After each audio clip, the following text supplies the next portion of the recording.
Ladies and gentlemen, boys and girls, people of all fandoms, welcome to the Ferret Raccoon podcast, episode 146. I am your one and only host on this podcast, the Angry Raccoon, bringing you the last podcast of July 2020. And it's been an interesting couple of weeks in terms of just current worldly events. One of the biggest and slightly more interesting talking points that happened in England, as I'm not too sure about the rest of the world, is the fact that wearing face masks within shops has become mandatory as of the 24th of July, which you'd think would have caused issues, but it hasn't really caused any issues because I think people are more than happy to, just wear a face mask, go into their shop and, just get what they need to get done. It is an interesting concept because our government and the people in charge of keeping everyone safe from coronavirus is, it's a very interesting situation at the time. Personally, I don't really need to go out and shop, so I do not have a face mask. And anytime I do need to go out, which is only really to buy my food, I have my face covered with my scarf, and that's only once a week. So it's not something that really bothers me, but at the end of the day, I do find it a bit annoying how military some people can be about it to some extent, and I do kind of take umbrage with the fact that you have to go out and buy a mask, or at least some people are trying to force you to go out and buy a mask, and I don't necessarily trust every single person who is selling masks because their intention isn't always good. But that's currently what's been happening in terms of the world of COVID-19 in England. I'm not too sure how things are around the rest of the world. I know certain areas of this country have been locked off, which is quite interesting, and I know there are rumors and speculations of a second major lockdown, but that's all stuff we'll just have to deal with if it does so happen. As well, we also had Comic-Con, which has kind of been happening or is happened by the time you've heard this recording, and I'll be honest, not much came out of that, which just goes to show, because I have very little to talk about on this podcast, because you'd think that there'd be tons of trailers, but most of them were passes.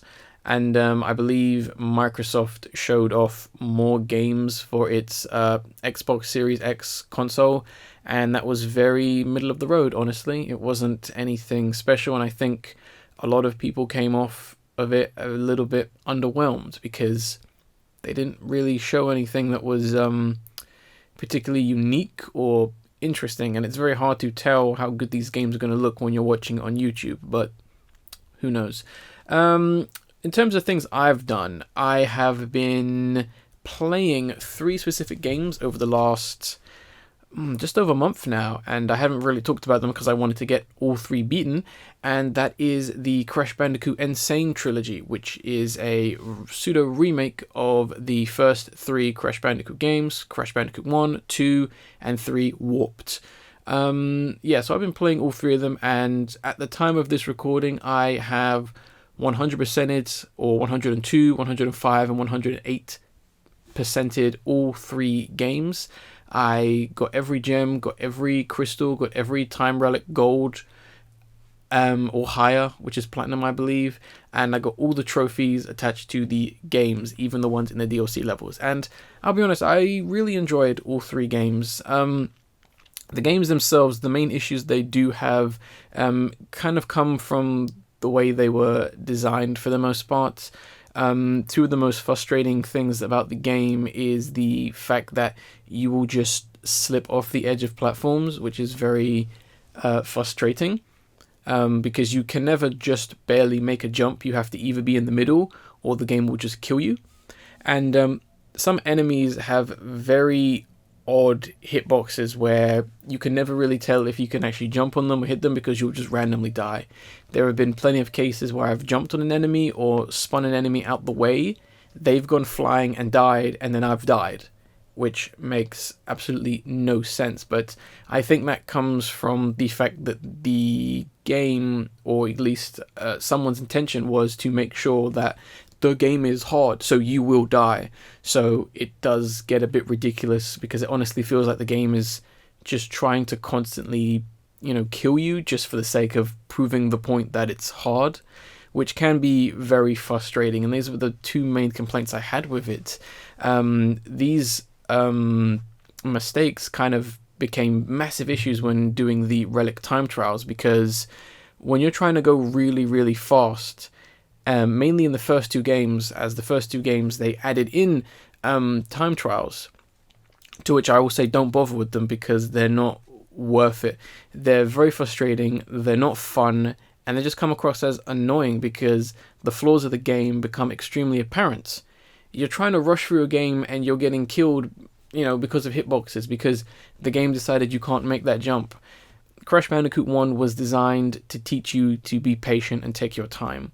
When you're rushing through a level that shouldn't really be rushed through, everything just falls apart and it just gets stupid.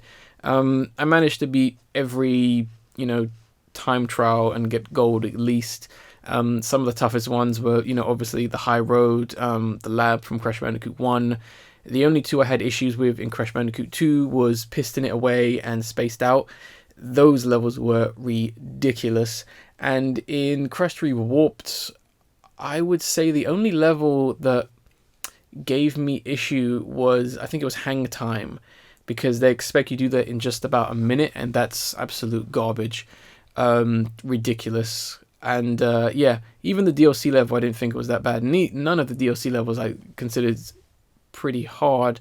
And Crash Bandicoot 3 Warped is an extremely easy game, especially the time relics. I mean, not saying it wasn't fun, it was just very easy. Even the DLC level, which is meant to be the hardest level in the game, is pretty easy. But yeah, if you haven't played the Crash Bandicoot games, you can get the Insane Trilogy. It's pretty fun. It's pretty good. It is a nice challenge. It is very frustrating at times, but it's well worth your time, especially if you want to get into the series just before Crash 4 It's About Time is released in October, which I cannot wait. But let's move on to our news stories and topics, which I've only got 3 to talk about because there was only really 3 to talk about anyway for the most part. And the first one I want to talk about kind of came off the heels of Comic-Con / Star Trek's little panel thing where they just basically confirmed a bunch of TV shows that no one asked for or no one cares about, mainly because CBS, who owns the Star Trek license, they are desperate to get people to pay for CBS All Access, which is their streaming service, and they kind of just think that if they just greenlight a bunch of Star Trek spin-offs, that will get people to watch it. And given people's reactions to Star Trek Discovery and Star Trek Picard, obviously their plan is kind of failing for the most part. Star Trek is in pretty dire situation. And now we have Star Trek Lower Decks. This is the official trailer for Season 1. And this is an animated series which follows a group of characters who work in the lower decks of an Enterprise ship. They're kind of like, the people who just assist the main crew, which I think is a bit of a missed opportunity, but I'll get into that later. I was honestly looking forward to this series, as I unironically love the original 1973 animated series, which I would say go watch that series if you want to see something it's definitely a product of its time. But if you like Star Trek, if you like true science fiction, definitely give it a watch. And just given how popular animated TV is right now, it's a good idea to do another animated adaptation of Star Trek. But this trailer came across as the most obnoxious and annoying loud thing I've seen in a while, and that sentiment kind of reigns true with a lot of people's reaction to this trailer. I mean, the characters in this trailer alone are constantly talking. They're both talking loud and fast. Like, I just wanted everyone to shut up while watching this trailer. Like, there's no breathing room to understand a thing anyone is saying or what is happening. You just don't get it. It just goes blah, blah, blah, blah, blah, blah, blah, blah in your face. And I don't really get what they're trying to do with it. I don't know if they're trying to go for the whole, if we speak loud and fast, people will think it's funny. Because that kind of stuff only really works on children, such as Teen Titans Go or Thundercats Roar, where they just say a bunch of random crap and kids go, which doesn't make a lot of sense because you watch this trailer, which I'd imagine is for both adults given that, there's violence and all that in there. And Star Trek fans, and there's nothing here for Star Trek fans, because I highly doubt Star Trek fans want a loud cartoon with annoying characters in it. I don't think Star Trek fans want a comedy necessarily. Not to say you can't do a Star Trek comedy, because Seth MacFarlane's The Orville exists, and that's a pseudo comedy. But it just comes across as so bizarre, because I can't tell who this series is for. Because it's certainly not for Star Trek fans, and I'm not a Star Trek fan. The only thing I know about Star Trek is the animated series. And that's as much as I care about Star Trek. I know enough, but I don't care. And I was put off by this show. I do not like it. I have no interest in watching it anymore. So if someone like me who doesn't care about Star Trek doesn't want to watch this series, I highly doubt anyone who is a fan is even remotely interested in this series, and given the reception, that's obviously the case. And I mean, one problem where how you've already messed up with this series is the characters are straight up irritating. Especially the Black Lady character, who, no idea what her name is, and I honestly don't care. I don't get it. Is she meant to be like happy-go-lucky? Because, people who are happy-go-lucky aren't just hyperactive nuisances. Like, that scene in the trailer. So, if you see the trailer, link in the description, a download link. There's a scene where she's harassing one of the other characters because he's making a diary log, and she's just constantly on him. That scene goes on for another 30 seconds, and it's just her talking about things she's doing and things she's done, because in that scene she's drunk, and she just keeps doing things, and it just gets annoying, and she just keeps constantly talking. And I don't know if that's the main character, but that's just annoying. I don't want to see a series with that kind of character in it. And that's another thing, which I didn't actually make in my notes, but I wanted to bring up. Who's the main character in this series? They don't specify who the main character is. Because at first you think maybe it's this, Black Lady, but clearly not, because she doesn't really seem to be of any kind of rank, and she just kind of seems to be annoying, and most people can't relate to annoying children. Then you have like this other lady who's like a green-skinned alien, and she's like new to the crew, but then she doesn't seem to be the main character because they kind of just forget about her. And then you have like the other guy with the purple hair, and he's like going for the like captain of the ship or something like that. And I'm like, who the hell is the main character? There's too many characters in this series. Just one of the biggest problems with this is there's too many characters, and they're all annoying, and I don't care. Actually, I do care about one character, but I'll get into that in a sec. But I honestly think, given this trailer, I think that this series is what I imagine people who have never seen Rick and Morty think it's like. That's honestly my best kind of description of this series so far. This is what people who hate Rick and Morty or have never seen Rick and Morty think it's like.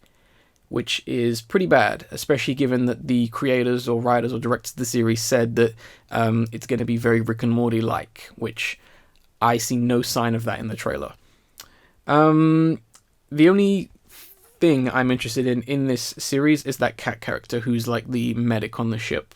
I don't know what her name is, but I'll be waiting for the fan art of her, and you can read into that however you want. But yeah, there's a lot of missed opportunities with this series. In my opinion, if they wanted to do an animated series, especially given how many good animated series there are right now, they should have taken much greater inspiration from things. Well, I'm not even going to list some things, because it's just a bit strange that this series is taking, literally like 8 steps back when so many series are doing such great things. Like, there is so much good animated television right now. Shows I've talked about, such as The Shivering Truth, Solar Opposites, Close Enough, Harley Quinn, the animated series. All these shows are worth your time and are doing something interesting. This is doing nothing. At the same time, the missed opportunity for a Star Trek animated series, don't make it a comedy. In my opinion, they should have made it more of a science fiction mystery. Here's what they should have done. Instead of making the main cast, in the bottom lower decks of a Starship Enterprise, make them the main leaders or flyers or whatever you call it, the people who are on the main deck or whatever you call it. I'm not a big Star Trek fan, so I don't know the terminology. Make them the main people on the ship and make it a mystery. Have them trying to solve a mystery about the furthest reaches of the galaxy. Have them explore places the Star Federation has never gone before. Go darker. Explore, cults and evil races and things that don't add up and mysteries with the great wide, world of space travel. Essentially something like Final Space or Infinity Train. Add a mystery.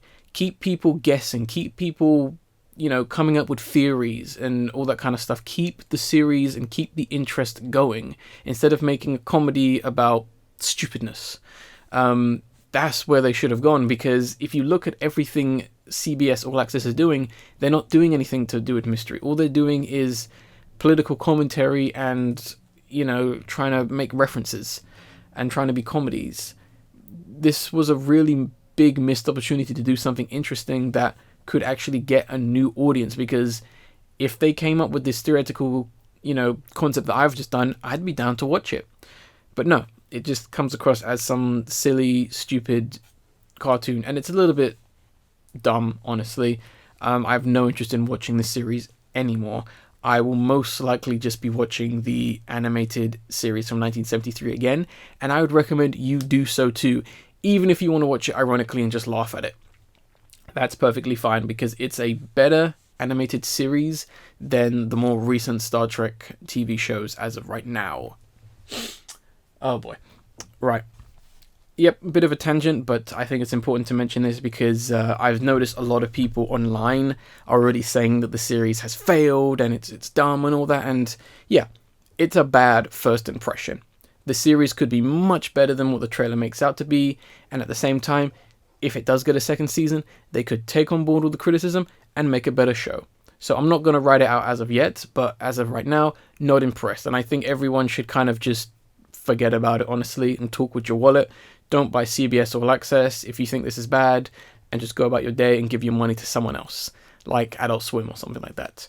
But let's move on to our second trailer, which was another frustrating yet interesting thing to learn about, and that is going to be Utopia 2020. This is going to be an Amazon...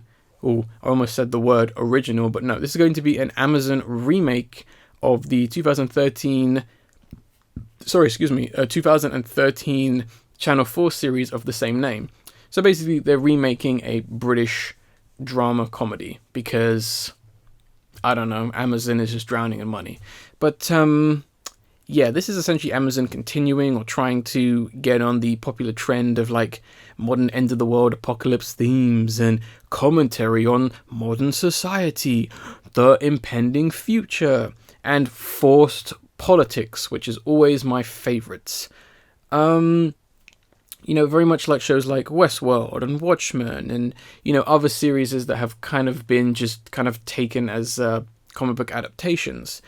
And it's interesting, this whole series, because comparing this to the two shows I've already mentioned, which are not good shows, and plenty of other shows that kind of border on these kind of loose ideas and, what's popular and what's trendy, it comes across as boring to the similar mass of things that are out there. It's already old and it's already uninteresting just watching this trailer. Unlike the 2013, superior original series, which was and still is a very unique and fresh series. Like, one of the biggest differences between this series and the original one is I just find myself asking, where's the color? Like, there's no color in this series. There's nothing. Like, the original series was striking, it was surreal, and at times it was intentionally unappealing in how it looked. Colors such as like bright yellow and green, like visually said and themed things. I won't say what because it's a spoiler, but there was a reason why there was color, and color was used very appropriately. The original series paid respect and was inspired by comic writers like Alan Moore, who you may know as, people who worked on Watchmen, From Hell, League of Extraordinary Gentlemen, just to name a few, The Killing Joke. Some pretty big hitters. And this remake, just looking at it, like you can just look at images of the 2013 series. This remake has no style, has no soul. It looks generic and so safe. Like, you couldn't even tell it apart from another show. It's that bland. You could put any other show next to the original series and you would distinctively be able to tell that they are different shows. If I took a screenshot from Hannah and this show, you wouldn't be able to tell the difference. I guarantee you that. It's just honestly it's just pathetic. It's pathetic when you look at it, because there's nothing here. Absolutely nothing. And it's the reason why I hate remakes, because it's pointless. Amazon isn't doing anything with the series. It isn't even a continuation of the story. It's just, let's start from the beginning because we bought the rights. The show ended in 2015. The original show's not even 5 years old, and you're remaking it for what? What's the reason to remake it? What? Because it was a British series? Like, I'm sorry, British accents or whatever, they're not a good enough reason to remake a story, I'm afraid. That's not a good enough reason. There are people in America and around the world who can understand what British people are saying. And if you can't, well, you either need to clean your ears or you might be ignorant. And it's just so stupid. Are you remaking it because the original was too violent and it caused controversy? And if that's the case, you're going to water down the series just so more people can watch it? It's not really the point of remaking a series. You're not trying to, make it worse or limit it. I mean, the original series and Channel 4, they had guts for the kinds of things they put in that series. I won't spoil it, but there's some stuff in that series that was technically ahead of its time. And you can also give the series a lot of credit for actually being one of the first kind of cinematic TV series to be on British television. Even here, comparing it, this just looks like a TV series. The original Utopia looks like a long film. It looks like if it came out, it looks like it could have come out on Netflix. It's just an absolute disaster when you look at this. It just looks so pathetic. And it's just another reason why I can't stand remakes. I will not be watching this. Please go watch the original 2013 series, especially if you're an enlightened individual who isn't just part of the dumb masses, which, if you listen to this, I know you're not. But it's just pathetic. And I guess I don't want to be completely negative on this podcast, so I guess I'll talk about one slight positive. It is, funny enough as well, an Amazon series, but at least looks interesting and at least original, and that is going to be Truth Seekers. I believe this is a TV series, and it mainly has Simon Pegg and Nick Frost in it, which is nice to see them back together in a TV series format. And I guess the whole idea is maybe it's a spoof or a comedy about, I guess, paranormal investigators who are kind of, exploring and trying to find and film like supernatural experiences, which I think is quite an interesting concept if you're going to take it from a comedic side, because a lot of these, ghost hunters and that kind of stuff, it's very comedic anyway, especially if you're a skeptic. But it looks like it's got some potential. I mean, Nick Frost and Simon Pegg together, they are brilliant. I did notice in the trailer Simon Pegg's character isn't really in it, which makes me wonder, his role. It's quite interesting to see what's happened. I think some of the jokes I think they don't quite work in this trailer because I think they're very out of context. But it does look like it's going to have maybe an overarching story. You kind of see the same monster, supernatural spirit appear a couple of times. The supporting cast looks like they could work really well off like the environment and that kind of stuff. And it honestly does look kind of promising for the most part. And I'm kind of glad that more people are into this series as opposed to 2020's Utopia. But I just wanted to mention that trailer as well. Definitely check out this trailer. I think this is the more promising looking thing of the bunch of things I've talked about. I know it's only been 3, but there's a lot of trailers that I just didn't care for. Same with the Microsoft press conference. I just didn't care for any of the trailers. I mean, yeah, Psychonauts 2, but, I'm not really going to talk about a trailer that just details one level. But, yeah, that's pretty much going to wrap up this podcast. Look up Truth Seekers, because I think it's the best thing. Everything I've talked about will be in the link and the download description. wow, I did that completely out of order, will be in the download link and the description of this podcast. Oh my gosh. And yeah, that's pretty much going to wrap up this podcast. I want to leave you guys with the video of the episode, which is going to be something a little bit different in terms of music. And that is going to be METZ with A Boat to Drown In. Pretty bleak title, but the music video itself is fairly bleak and quite interesting. A little bit of noise rock for you guys. Hopefully you guys enjoy the song, if not enjoy the music video, because I think it's pretty well done. In terms of the sound of the song, don't worry, it's not as loud as the Star Trek Lower Decks trailer. I promise you that. But yeah, hopefully enjoy the video episode. I will see you back in August for the final lot of podcasts, because we're getting pretty close to the end of the year. I know it's only coming up to August, but it's going to fly by. Everyone is enjoying summer holidays as of right now, which is a good time to get more things done. Get as much as you can done. Be ready, because I know so many people are going to be returning to school, returning to work in September. You don't want to piss away your free time, because we might not ever get it. Your boss might put you on extra time.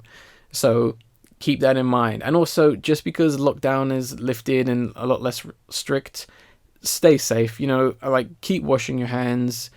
Try and avoid seeing as many people as you can. I know it seems like a bit of a bad thing to be like, oh, I don't want to be next to that person, but it might just save your life at the end of the day. So I guess I'll end this podcast like I always do by saying I was the Angry Raccoon, and I will see you on the next podcast.